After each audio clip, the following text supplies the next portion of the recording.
Assalamu alaikum. Ардагер партиянын азыркы өтүп жаткан курултайынын ардактуу делегаттары, урматтуу такталган, такаланган талапкерлер, санасы санга жетип отурган саяпкерлер, карантинде бардыгыбыз эле камалып жатып, микрофонду сагынып калган окшойбуз. Арине, мен эми Элдардай экономист эмесмин, Элибирадай финансист эмесмин, Жанардай журналист эмесмин, же Садык Досундай чечен эмесмин, бирок саясатта бечел эмесмин. Мен реформа жөнүндө сүйлөйүн дедим эле, бирок башка жака кете турган окшоп калдым. Азыр өзүм көргөн эле, көнүп калган эле көйгөйдү, ошо мен көргөн көйгөйлөрдү көрбөгөн дөдөйлөр жөнүндө сүйлөйүнчү дедим да. Азыр отурсам бирөө жазып атат. Курултай өтүп жатып аткан маалыматка пост жазыптыр. Силер барганда эмне кыласыңар, максатыңар эмне депчи. Жогорку кеңешке эки түрлүү адамдар эки максат менен барат. Бирөөлөр мандат үчүн барат, бирөөлөр мансап үчүн барат. Мандат деген эмне, мансап деген эмне? Мандат деген бул элдин өкүлү деген көөлүк. Ал төөлүк эмес 5 жылдык. Мансап деген эмне? Мансап деген бул бийликтин өкүлү. Мына ушул мандат менен мансапка апыр-тапыр арты калган капыр деп 44 партия ат салышкан жатат. Келатат бардыгы. Анан азыр эми шайлоо кандай болот? Элдин тандоосу кандай болот? Албетте. Шайлоо кандай болот? Бул жараткандын каалоосуна жараша болот. А бирок элдин тандоосу, элдин каалоосу кандай болот? Эртеңки саясат дал ошол каалоого жараша болот. Эгер бийлик күчкө салам десе, бийлик мурункудай азыр 3 партия менен кире атпайбы? Ошол 3 партияга көз жумуп, оппозициянын башын жылам десе, анда ит эле болдук. Көрүп атасыңар да азыр Белоруссиядагы кырдаалды, адилетсиз өткөн шайлоолордун арты эмне болуп атканын. Белорустарды бульбаш дейт, кыргыздарды бейбаш дейт. Биздики алардан да жаман болот, эгер чектен чыгып кетсе. Албетте, ар убакта бизде шайлоолор өтүп өткөн, бирок шайлоолор кандай болгон? Маселен, Акаевдин бийлигин башына эмне жүктү эле? Адилетсиз шайлоолор жүткөн, парламенттик. Бакиев бийлигин башына эмне жүктү эле? Адилетсиз парламенттик шайлоолор жүткөн. Ушу биз тарыхтан сабак ала албай койдук да. Мына азыр дагы бийлик 3 партия менен кылатат. 3 партия менен кылатат. Баягылар эле кылатат. Баягылар эле кылатат. Эмне үчүн бизде акыркы 6-чакылыш парламентти ушунчалык деңгээлге жеттик. Бизге ат коюшту да чындыкта. Эмне үчүн батыр банкрот болуп калдык, кадробуз капит болуп калды. Же кыргызча айтканда кайтыш болуп кетти. Анткени парламентке жалаң быдан башталгандар бар болгон. Байлар, байманаптар, базаркомдор, банкирлер, бандиттер, уялчактар, анан урушчактар. Мына эмне болдук? Азыр дагы ошондой топ келатат. Мына биз бүгүн Атамекен партиясынын алдыңкы 20-сын тизмесин көргөндөн кийин, окугандан кийин, анан башка партиялардагы туура бизди туурап, анан алдына пионерлерди, артына пенсионерлерди коюп коюш мүмкүн да. Комсомолдор менен 10-дукту толтуруп, контрабандист, коррупционерлер менен 20 менен 30га толтуруп коет да. Бул деген көз боямачылык да. Мен эч убакта ойлоп атпын ушул жаштарга аксакал болуп калам элүүдөн өткөндө деп. Азыркы 20 талапкердин аксакалдарын бири мен болуп калыптыр. Мына ушуну балдар дейт. Мына ушуну партия дейт, мына ушун дейт.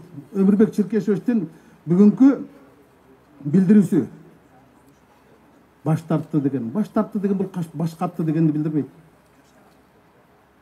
Гельмут Коль 16 жыл Германияны башкарды. Анан 2 Германияны бириктир, дагы барайын дегенде мен мисал айтты: Гелмут, биз сени сүйөбүз, биз сени өмүр бою эстеп жүрөбүз, бирок биз сенден чарчагандай болуп жүрөбүз деди эле. Ал акырын баш тартты да. Сиз Өмүрбек Чиркешевич чарчагандыктан баш тарткан жоксуз, сиз байкагандыктан баш тарттыңыз. Сиз башка жолду тапкан жоксуз, сиз башкы жолду таптыңыз. Сиз 30 жылдан бери онтогон кыргыз саясатынын оорусуна вакцина таптыңыз. Siz жаштарды тарттыңыз. Siz жаштарды таптыңыз. Siz Жанарды тарттыңыз. Siz Эльвираны тарттыңыз. жада калса мени да тарттыңыз. Бул сиздин көрөгөчтүгүңүз, бул сиздин көсөмдүгүңүз. Сиз ар убакта бир убак кыргыз саясатында үлгү болуп келгенсиз, бийликке күзгү болуп келгенсиз. Бүгүн дагы ошол үлгүлүк, күзгүлүк сапатыңызды дагы бир жолу. Бул сиз кабыл алган чечим саясий чечим эмес. Бул тарыхый чечим. Мына ушундай керек болчу. Сиз жаштардын жаңы демин таптыңыз. Сиз бүгүнкү тарыхтын талабын таптыңыз. Сиз туннелдин ар жагындагы жарыкты таптыңыз. Сиз мынага окшогон жаштардын бардыгын жаңы багытка салдыңыз. Бул сиздин эрдигиңиз. Буну тарых убагында баалайт. Ал эми шайлоо кандай болот? Албетте шайлоо кадимкидей эле болот. Байлар менен кедейлердин кармашы болот. Чындык менен байлыктын кармашы болот. Пландар менен кландардын кармашы болот. Илгери СССРдин убагында пландар башкарган. Эгемендиктин убагында кландар башкарып атпайбы? Ошол кланды сактап калабыз деген топтор дагы келип атат. Дагы сактап калыш. 30 жылдан бери кландардан тажап кеттик го. 30 жылдан бери ордубуздан жылган жокпуз. Бир реформалар артык иштеди. Кана. Анан бизде парламенттик башкаруу деп коебуз да, биз бирок парламенттин баш мыйзамда көрсөтүлгөн бир дагы бир нерсени аткарган жокпуз да. Бизде көз боемочулук да. Бизде кыргызча башкарып атпайбы? Бизде кокон хандыгынча башкарып атпайбы? Жана кыз кезинде баары жакшы, жаман алы кайдан чыгат деген талапкер кезинде баары татына кайда, тияк барганда эле ажыдар болуп кетет да. Ошол болуп атпайбы? Азыр дагы туура эле ошол жолго барып атабыз. Бирок бүгүнкү күндө элдин бийликке болгон ишеними эң төмөнкү жерде. Эл эми кечирет деген сөз жаңылыштык. Эл эми кетирет. Биз чыныгы парламенттик башкарууга барыш үчүн мондай жаштар барыш керек. Жана Тилегеним айтты, Жанар айтты. Биз эмнени максат кылып атабыз? Биз элге кызмат кылабыз деп атабыз. Биз мандат үчүн барып атабыз. А тиги башкалар мансап үчүн барып атат. Мансап деген бул жанагы макам, бул бийликтин өкүлү. Мандат деген бул элдин өкүлү. Ошол мансапкорлор көптүгүнөн парламенттин бармак басында калбай банкрот болбоду. Эми ошол эле келатат да. Байлар келатат, байманаптар келатат, акчалуулар келатат. Кадыр калыңдар менен капчы калыңдардын кармашы болот да. Анан кыргыз эли ушуга күбө болот. Азыр президенттик Сооронбай Шариповдун алдында эң тарых алдындагы эбегейсиз мындай экзамен турат. Эртеңки шайлоону ал кантип калыстык менен болот? Анын ишинин дагы чоң жоопкерчилик турат. Эгерде көрмөксөнгө салып койсо, фактыларды сурай берсе, анда ал өз бийлигин жоготуп алышы. Бул шайлоо ачыгын айтыш керек. Тарыхый шайлоо болот. Тарыхый шайлоо болот. Эми ошол жанагы быйылдан куралган алтын чакырыштагылар дагы эле келип атпайбы? Мен таң калам да, чет өлкөгө чыкканда ушу мен менен барган кесиптештер уялбай эле айтат да, ошо чет өлкөлөргөчү бизде парламенттик башкаруу дейт да. Уялып кетесиң. Уялып кетесиң. Ошондой парламентте бир министрге жөндөп суроо бере албайт. Аялынан телефондун пультүнөн ала албайт. Анан тияк барганда кыйын сүйлөйт да. Бизде парламенттик башкаруу болгон жок да. Биз баш мыйзам боюнча парламент өкмөттү башкарат, өкмөттү көзөмөлдөйт. Өкмөт күчтүү, парламент күчтүү болсо, өкмөт күчтүү болот, өкмөт күчтүү болсо, президент күчтүү, анан мамлекет күчтүү болот. А биз парламент өкмөттү көзөмөлдөдүкпү? Бизди президент аппараты көзөмөлдөп атпайбы? Мына билет олардын барды, отурсуңар да. Парламентти аппарат президент көзөмөлдөйт, өкмөттү завод элдер көзөмөлдөйт. Анан каяктагы парламенттик башкаруу эмесе?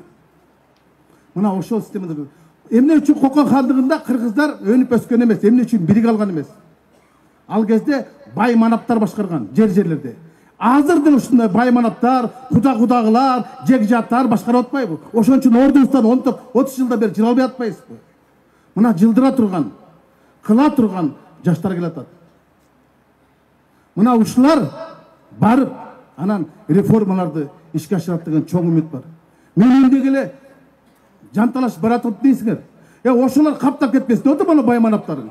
Алардын дагы эле келатат. Аларда пул көп. Эртең сатып алат. Сатып алгандар сатып жиберет.